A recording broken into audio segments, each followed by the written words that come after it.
Hi, and welcome back to I think we're in week 9. Yes, we are. We're in week 9 of English 1302. Your R2 research papers, which are worth 100 points, are due this Sunday before 11:55 p.m. So I'd like to take just a few moments and go over just a couple of last minute details just so you don't give away some unnecessary points. Give away points unnecessarily. Sorry. Okay, first of all, on the works cited page, you need to have all three sources, your primary source and your two secondary sources, which you found on Google Scholar. But you're going to mix them up and you're going to alphabetize them according to the author's last name. You're going to put the last name of the author and then the first. Baker, comma, Charlie. Daniels, comma, David. Faulkner, comma, William. And then alphabetize those according to the author's last name. They're double spaced and there's no gaps between them. You do want a hanging indent, just like in the examples. The in-text citation should have the author's last name and the page number. Now, if you're using a source which is only available online, i.e. there's no pagination available, then you just leave that blank. It's just the author's last name and that's it.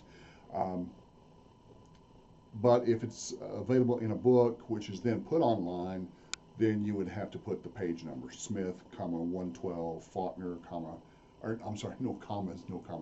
Faulkner, 12, close parentheses, and the period, the end of the sentence period, the terminal punctuation comes after the parentheses. Let's talk real quickly about your thesis, because this is an important part of your paper. It's a big part of your paper structure, and it's key to helping get your ideas across to the reader. The thesis is always the last sentence of the introduction, and it's the main idea of the whole paper. Your thesis for this assignment needs to have three things in it. First of all, it has to have the name of the story, barn burning, and of course short stories are always in quotation marks. You should, by tradition, have the name of the author, William Faulkner, somewhere in the introduction, and if you'd like to put that in the thesis, you're welcome to. So the name of the short story, barn burning, and then which element of formalism, whichever vocabulary word you're going to use, say for example symbolism, barn burning, symbolism, and then your three, and then whichever point you're going to make. A student class offered up this example. Her thesis is going to be in William Faulkner's short story Barn Burning. Symbolism is depicted through the fire, the rug, and there's one other example, the fire, the rug, and I forgot, the saddle or whatever it was.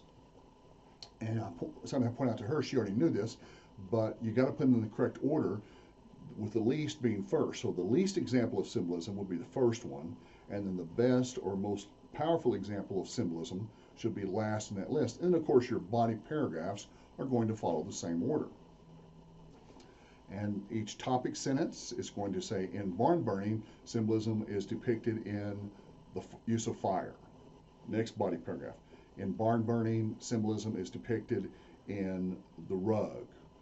Last body paragraph, in barn burning, symbolism is depicted in, I forgot, the saddle, whatever, or the clock, or the shot, whatever it was.